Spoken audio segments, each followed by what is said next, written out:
Перманентный макияж – это режим многозадачности. Для того, чтобы не задубить кожу, мы работаем на живую. Ваши глаза должны воспринимать все как раскраску. Мы смотрим всегда на секунду впереди. Вы постоянно подстраиваете плоскость под иглу и иглу под плоскость. Нет этапа во время работы, когда вы могли бы расслабиться с формой и перестать ее контролировать.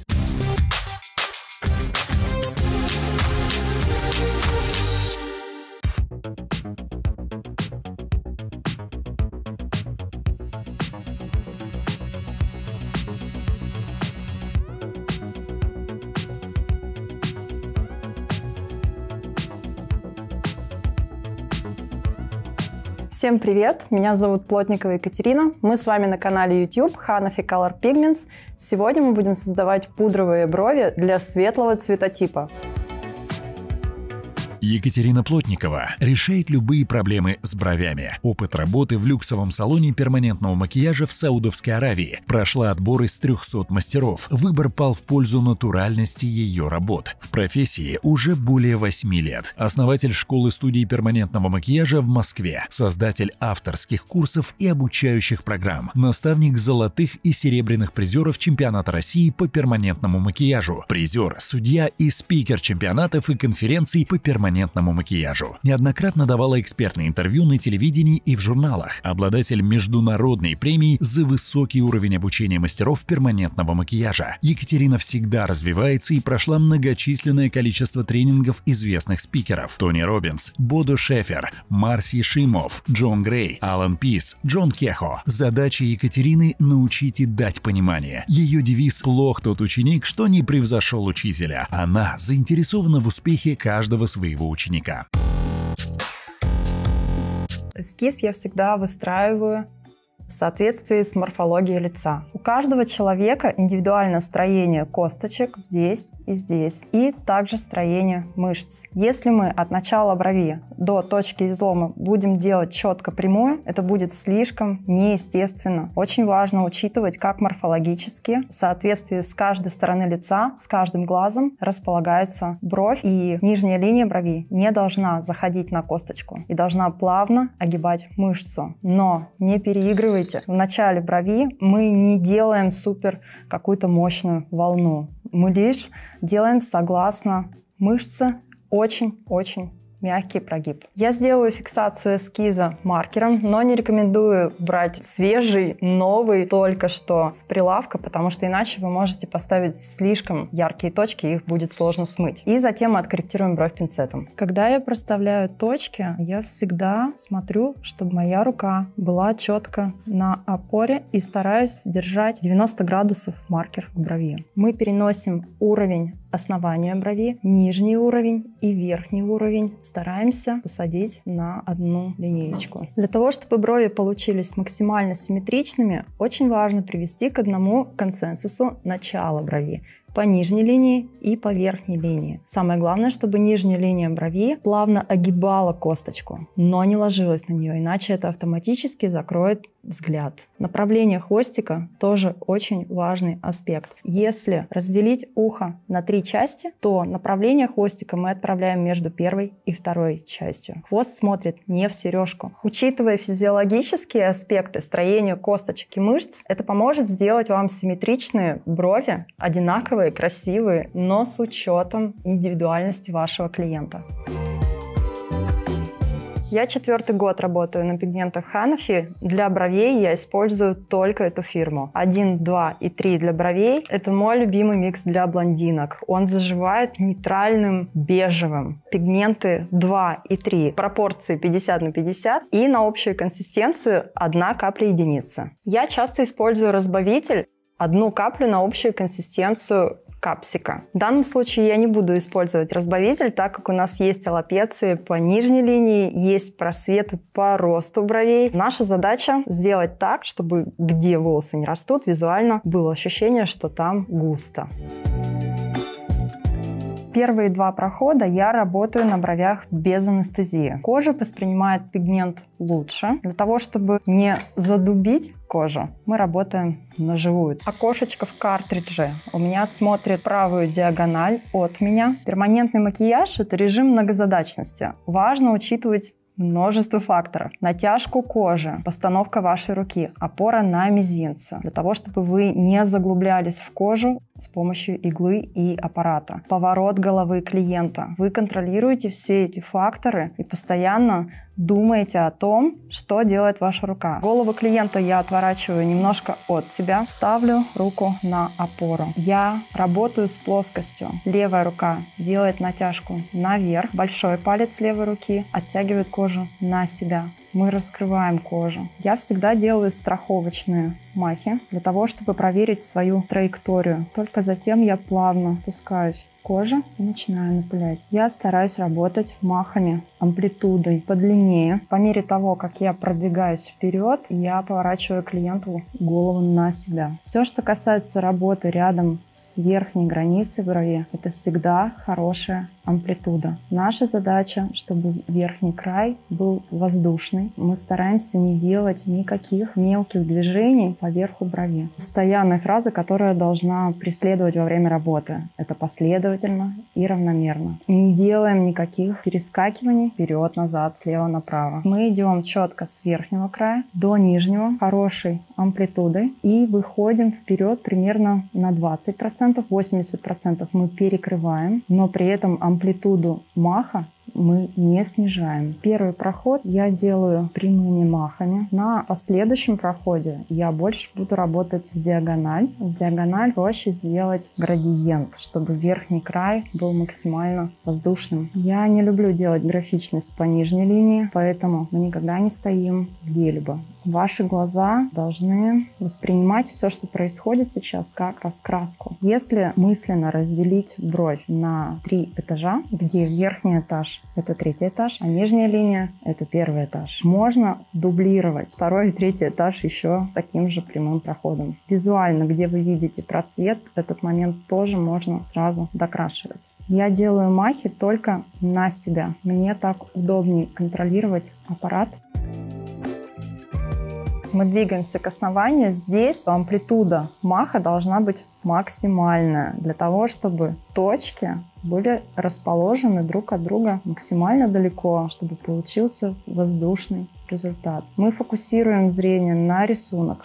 Мы смотрим всегда на секунду впереди от того участка, где вы сейчас находитесь, для того, чтобы прокладывать траекторию, куда вы движетесь дальше. Сейчас я пройдусь по верхнему краю, но после точки излома. Хвост я не трогаю. Наша задача — распылить верхний край. Еще фишечка. Я прикасаюсь большим пальцем к косточке, левая рука, и немножко стягиваю ближе к своей кисти рабочую поверхность. Амплитуда маха максимально длинная, мах спокойный, и мы не делаем эти штрихи близко друг к другу. Немножко затемним вниз. Я сильно с плотностью сейчас не разгуливаюсь. Проще стереть, посмотреть, проверить, что у нас там, для того, чтобы добавить уже более диагональными махами по рисунку. Проанализировать свой нажим. Мы ориентируемся максимально по рисунку, как искать здесь рисунок. Я рекомендую работать с плоскостью, работать с кожей. Не просто растянуть ее, а сдвигать, смотреть. Сейчас визуально есть явные просветы, мы их перекроем. При этом для того, чтобы больше сработать по градиенту, мы немножко больше притемним нижнюю линию, верхнюю границу. Мы еще бросим пыль диагональным махом максимальной амплитуды. Супер сильно мы здесь разгуливаться пока не будем. Мы будем работать со второй бровью. За это время мы увидим, что действительно осталось в коже, для того, чтобы не Лучше сделать на дополнительный проход то, чего не хватает, чем сейчас разгуляться, иначе воздушности уже не получится. Мы возвращаемся в начало, наверх. И сейчас большой палец я ставлю под бровь и максимально стягиваю в нижнюю диагональ. Рука. Приносим ее максимально близко к брови. Да? Мы стоим на хорошей опоре. Мы фокусируемся глазами на рисунке. Мы ищем, где у нас участки светлее, где мы хотим, чтобы было поярче. Рисунок получался красиво. Мы анализируем близлежащий к вам каждый сантиметр. Вы довели до логического завершения 1 сантиметр. Вы полностью его анализируете снизу доверху, что вы видите по рисунку. Только затем вы плавно выходите рядом. Все, что рядом с нижней линией, мы можем делать движение немножко меньшей амплитуды. Чем ближе я продвигаюсь к верхней границе, тем амплитуда моего маха длиннее. Сейчас для того, чтобы сделать так называемую пыль, я прямо стягиваю к себе кожу спокойным длинным махом. Здесь может подключиться, когда вы делаете верхнюю границу, вся кисть. Она может помочь вам сделать амплитуду. Так мы продвигаемся по всей брови. Если вы делаете амплитудный мах длинный, серия точек друг от друга получается далеко. Где вы хотите, чтобы получалось светлее? Это начало брови и верхний край, чтобы здесь плавно сходила на нет мягкая пыль, чтобы был градиент. Когда изображение полностью одноцветное, то изображение смотрится плоско. Для того, чтобы визуально все смотрелось объемно, нам необходимо делать высветление и затемнение.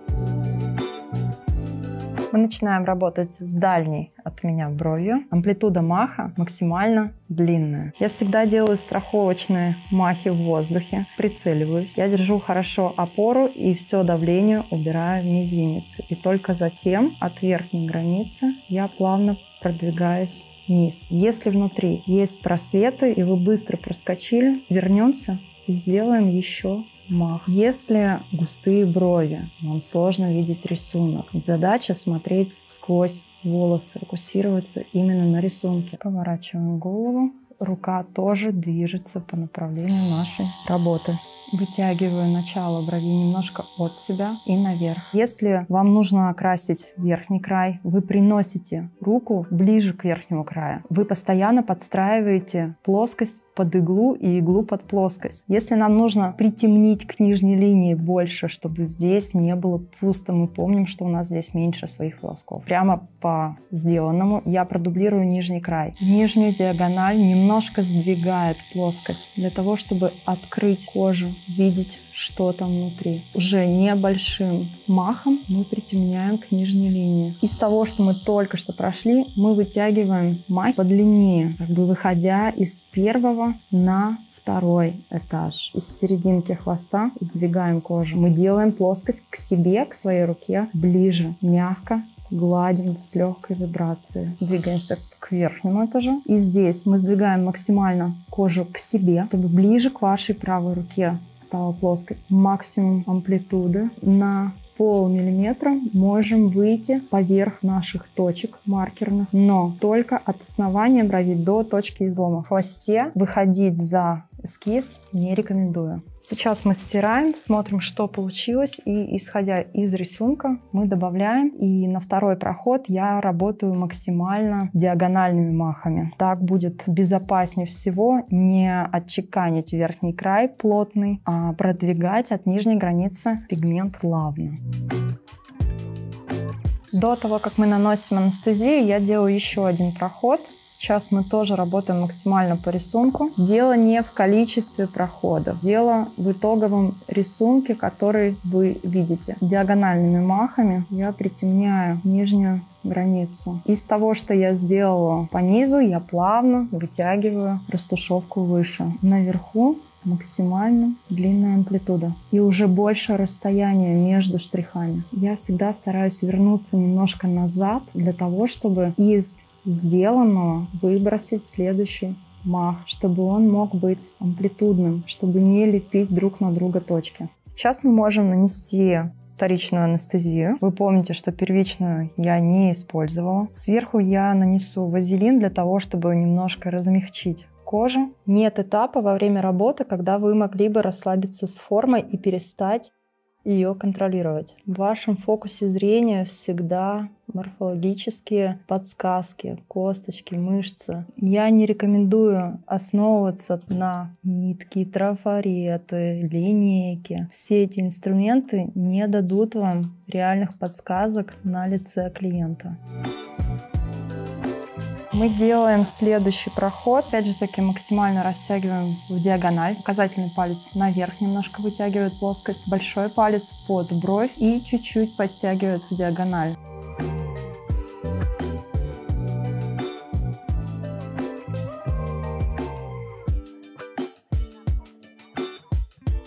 сотрем и проверим. Можно немножко растянуть кожу, посмотреть, где еще есть проплешины, и по рисунку это место чуть-чуть хочется притемнить, и то место, где меньше своих волосков, чтобы эти участки не оказались светлее. Оставим эту бровь отдыхать, и пока мы работаем с дальней бровью, здесь пигмент проявится. После этого прохода я уже могу убрать под пленку для того, чтобы окончательно оценить, где что нужно локально добавить, чтобы получился максимально красивый рисунок. Мы наносим вторичную анестезию, сверху я снова кладу вазелин для того, чтобы кожа не становилась жестче.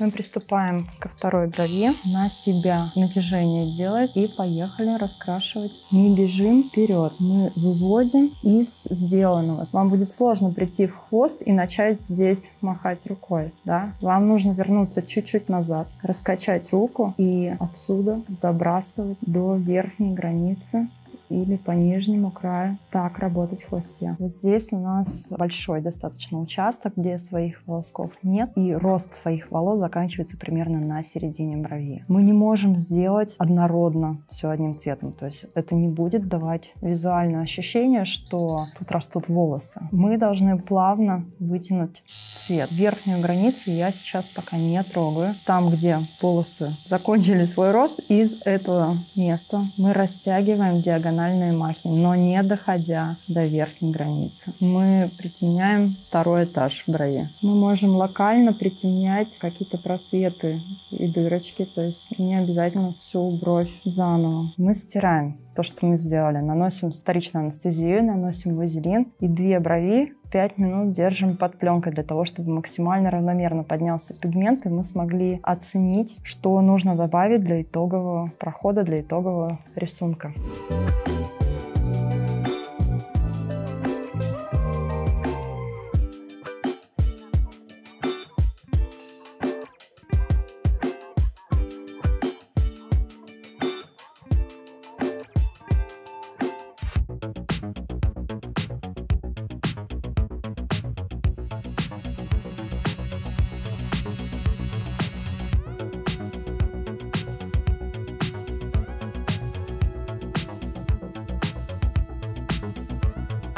Мы закончили процедуру. Оставляйте свои вопросы в комментариях, ставьте нам лайки, подписывайтесь на канал Hanafi Color Pigments. Пока-пока!